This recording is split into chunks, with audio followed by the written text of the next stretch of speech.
CPIM 24-ാം party കോൺഗ്രസിന് മധുരയിൽ തുടക്കം. മുതിർന്ന നേതാവ് ബിമൻ ബസു പതാകയുയർത്തിയ സമ്മേളനം polit bureau coordinator Prakash Karat ഉദ്ഘാടനം ചെയ്തു. തിരഞ്ഞെടുപ്പിലൂടെ മാത്രം BJPയെ നേരിടാൻ കഴിയില്ലെന്നും മതേതര ശക്തികൾ ഒന്നിച്ചു നിൽക്കണമെന്നും പ്രകാശ് കാരാട്ട് പറഞ്ഞു.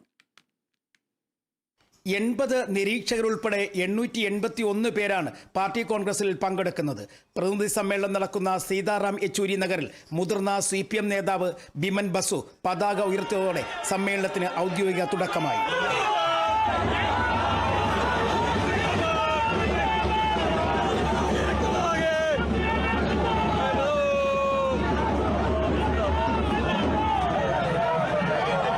കോടിയേരി ബാലകൃഷ്ണന്റെ പേരിലുള്ള സമ്മേളന ഹാളിൽ polit bureau coordinator Prakash Karat സമ്മേളനം ഉദ്ഘാടനം ചെയ്തു. CPM സ്വന്തം നിലയ്ക്ക് ശക്തി വർദ്ധിപ്പിക്കുകയാണ് പാർട്ടി കോൺഗ്രസിലെ മുഖ്യ പരിഗണനാ വിഷയമെന്ന് പ്രകാശ് കാരാട്ട് പറഞ്ഞു. പ്രാദേശിക സമരങ്ങൾ ആസൂത്രണം ചെയ്ത് നടപ്പാക്കണം. BJPയുടെ ബഹുമുഖ ഫാസിസ്റ്റ് ഭീഷണിയെ നേരിടുകയാണ് പാർട്ടിയുടെ രാഷ്ട്രീയ അടവ് നയമെന്നും പ്രകാശ് കാരാട്ട് വ്യക്തമാക്കി. The main job of the party congress is to formulate a political tactical line which will set the direction for the party's political work. For this, it is necessary to have an accurate grasp of the essence of the political situation today, the class nature of the government and the ruling party, and the balance of class forces that exist. This exercise at times can be a complex one. However, at the present moment, it is relatively simple. Just ask 3 questions.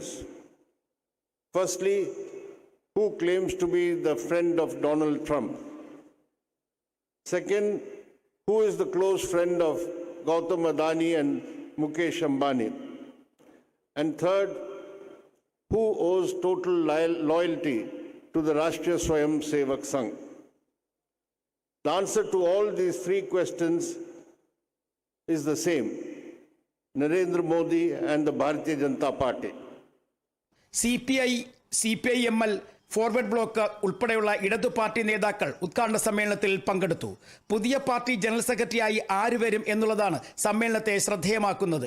EMSന് ശേഷം കേരളത്തിൽ നിന്ന് ഒരു party secretary എന്ന നിലയ്ക്ക് MA ബേബിയുടെ പേര് പ്രധാനമായും പരിഗണിക്കുന്നുണ്ട്. ഇക്കാര്യത്തിൽ പാർട്ടി നിലപാടിനപ്പുറത്തേക്ക് മുഖ്യമന്ത്രിയുടെ നിലപാട് നിർണായകമാണ്.